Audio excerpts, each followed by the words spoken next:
Hello everyone, আসসালামু আলাইকুম। আজকে আমি তোমাদের সাথে গ্রাম বাংলার ভীষণ মজার আরও একটা রেসিপি শেয়ার করব। আজকে আমি তোমাদের সাথে শেয়ার করতে যাচ্ছি ট্যাংরা মাছ দিয়ে কচুরমুখী বা ছড়ির ভীষণ মজার একটা টক। আশা করছি পুরো ভিডিওতে তোমরা সকলেই আমার পাশে থাকবে। এখানে আমি প্রথমেই বেশ কয়েকটা কচুর ছড়িকে সিদ্ধ করে নিয়েছি, আর এখন আমি এই ছড়িগুলোকে এক এক করে ছিলে নিচ্ছি। আর সবগুলো ছড়ি এখন চিলা হয়ে গেছে। এবার এগুলোকে মাঝখান দিয়ে ছোট্ট একটা চাকুর সাহায্যে আমি কেটে নিচ্ছি। আর দেখতেই পাচ্ছ কিভাবে কাটলাম, ঠিক কেমন করেই সবগুলো ছড়িকে আমি কেটে নিচ্ছি। এখন আমার সবগুলো ছড়ি কাটা হয়ে গেছে। এবার এগুলোকে যে পাত্রটার মধ্যে রান্না করব সেই পাত্রটার মধ্যে আমি ঢেলে নিচ্ছি। এখন এই ছড়িগুলোর মধ্যে আমি দিয়ে দিচ্ছি স্বাদমতো লবণ, হলুদ গুঁড়া আর দিয়ে দিচ্ছি মরিচ গুঁড়া। এবার সামান্য পরিমাণ ধনিয়া গুঁড়া দিয়ে এই কচুরমুখীগুলোকে সবগুলো মশলার সাথে খুব ভালো করে মিশিয়ে দিচ্ছি। আর এগুলোকে আমি মেশানোর সময় দেখতেই পাচ্ছ একটু চেপে চেপে মেশাচ্ছি। তোমরা চাইলে এটাকে হাত দিয়ে খুব ভালো করে কচলে নিতে পারো।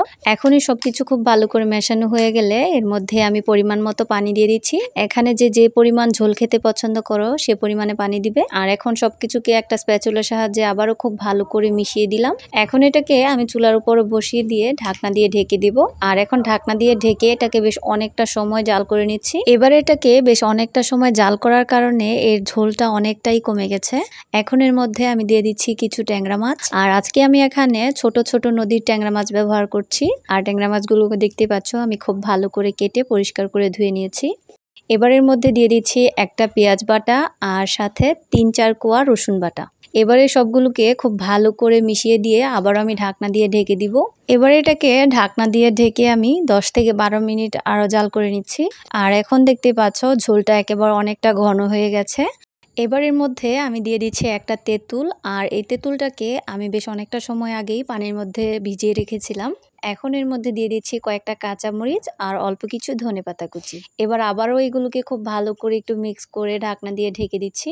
আর এই রান্নাটাকে যত ভালো করে জাল করা হবে এটা খেতে তত বেশি ভালো লাগবে। আর এই তো দেখতেই পাচ্ছ আমার রান্নাটা এখন পুরোপুরি হয়ে গেছে। আর ঝোলের ঘনত্বটা আমি কিরকম রেখেছি জানি না তোমরা কতটুকু দেখে বুঝতে পারছো। আর এখন একটা চামচের সাহায্যে তোমাদেরকে এর ঝোলের ঘনত্বটা দেখিয়ে দিচ্ছি। আর এখন কিন্তু আমার রান্নাটা হয়ে গেছে। এবার চুলার আঁচটাকে বন্ধ করে দিয়ে এটাকে আমি চুলা থেকে নামিয়ে সার্ভ করে নিচ্ছি।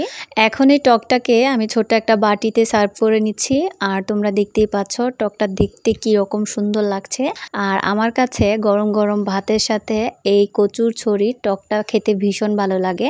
আজকে আমি এই টকটা ট্যাংরা মাছ দিয়ে করেছি। তোমরা চাইলে তোমাদের পছন্দের যে কোনো মাছ দিয়ে এটা তৈরি করতে পারো। আর আজকের এই ভিডিওটা যদি তোমাদের কাছে ভালো লেগে থাকে তাহলে ভিডিওটাকে অবশ্যই একটা লাইক, কমেন্ট এবং শেয়ার করো। আল্লাহ হাফেজ।